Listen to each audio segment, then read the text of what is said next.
నంద్యాల జిల్లా వెలుగోడులో గణేష్ శోభాయాత్రలో ఉద్రిక్తత జరిగింది. వెలుగోడులోని ప్రార్థనా మందిరం దగ్గరకు గణేష్ శోభాయాత్ర చేరుకోవడంతో డ్రమ్స్ కొట్టొద్దంటూ ఓ వర్గం సభ్యులు అడ్డుకున్నారు. దీంతో గణేష్ మండప నిర్వాహకులు నిరసనకు దిగడంతో ఇరు వర్గాలు రాళ్ల దాడికి దిగారు. ఘటనా స్థలానికి కలెక్టర్, ఎస్పీ చేరుకొని పరిస్థితులను అదుపులోకి తెచ్చారు. అర్ధరాత్రి దాటిన తర్వాత పోలీసులు, రెవెన్యూ సిబ్బంది గణేష్ విగ్రహాలను నిమజ్జనం చేశారు. వెలుగోడులో ఎలాంటి అవాంఛనీయ సంఘటనలు జరగకుండా పోలీసులు పికెటింగ్ ఏర్పాటు చేశారు.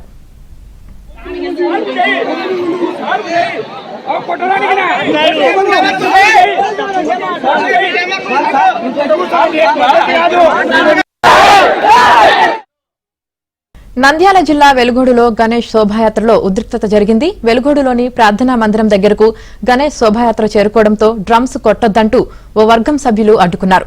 దీంతో గణేష్ మండప నిర్వాహకులు నిరసనకు దిగడంతో ఇరు వర్గాలు రాళ్ల దాడికి దిగారు. ఘటనా స్థలానికి కలెక్టర్, ఎస్పీ చేరుకొని పరిస్థితులను అదుపులోకి తెచ్చారు. అర్ధరాత్రి దాటిన తర్వాత పోలీసులు, రెవెన్యూ సిబ్బంది గణేష్ విగ్రహాలను నిమజ్జనం చేశారు. వెలుగోడులో ఎలాంటి అవాంఛనీయ సంఘటనలు జరగకుండా పోలీసులు పికెటింగ్ ఏర్పాటు చేశారు.